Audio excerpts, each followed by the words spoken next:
숫자가 거짓말을 할 수 있을까? 숫자가 거짓말을 할 수 있을까요? 정확히 말하면 숫자가 거짓말을 한다기보다는 숫자를 활용해 사람들이 거짓말을 한다고 볼 수 있습니다. 그런 느낌을 물씬 풍기는 사례가 인터넷 기사 중에 보여 남겨봅니다. 요즘 코로나 때문에 우리나라 국민들이 모두 고통을 받고 있죠. 그런 와중에 이런 기사가 올라왔습니다.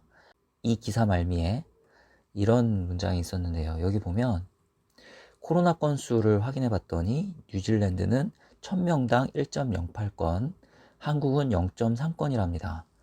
이것만 보면 뉴질랜드가 한국보다 3배 이상 코로나 검사를 하는 것 같죠? 뉴질랜드 코로나19 검사 수 비율은 1000명당 1.08명 곱하기 100 하면 0.108%라는 사실을 알 수 있습니다. 대한민국 코로나19 검사 수 비율은 1000명당 0.3건 곱하기 100 하면 0.03%라는 사실을 알 수 있습니다. 읽자마자 뉴질랜드 인구수가 얼마 안 되는데 이런 생각이 들었습니다. 그래서 실제로 찾아보니 뉴질랜드는 인구가 약 482만이라고 합니다. 앞서 뉴질랜드 코로나19 검사 수 비율은 0.108%라고 합니다.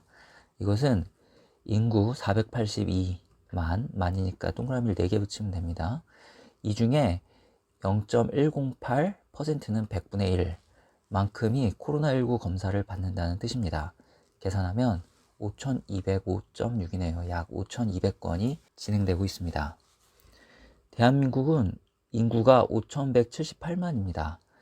그리고 대한민국 코로나19 검사 수 비율은 앞서 0.03%라고 그랬죠. 이것은 5178만의 0.03%가 코로나19 검사를 받는다는 얘기고, 계산하면 15,534건이 됩니다.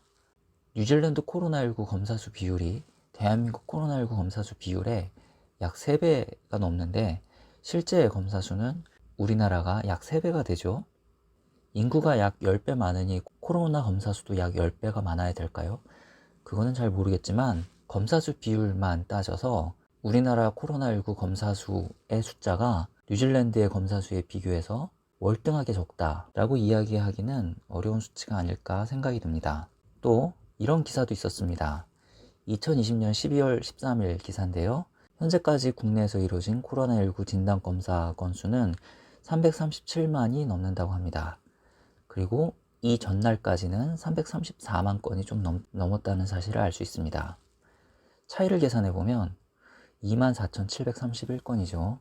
그래서 약 요즘에 하루에 24,000건이 넘는 코로나19 검사가 이루어진다는 사실을 위 기사를 통해 알 수 있었습니다. 이것을 인구수 5,178만으로 나눠서 곱하기 100을 하면 약 0.047이 나오죠. 곱하기 100을 했으므로 단위는 백분율입니다. 즉 100명당 0.05명이 코로나19 검사를 받는다는 뜻이죠. 인구 1000명당 약 0.5건의 코로나19 검사가 이루어진다는 사실을 알 수 있습니다. 결국 앞서 얘기한 한국은 인구 1000명당 0.3건이라는 것도 잘못된 수치였네요.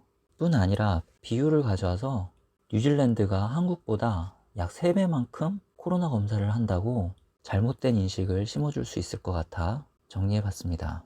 오늘 코로나 확진 환자 수가 1000명이 넘게 증가했다고 하는데요. 검사 건수를 늘려서 확진자 추세를 줄여야 되는 것은 맞는 말이겠죠. 검사 건수도 늘리고 대한민국 땅에서 함께 사는 모든 사람들이 조심해서 이렇게 불안한 세월이 가능한 빨리 지나가기를 기대해 봅니다.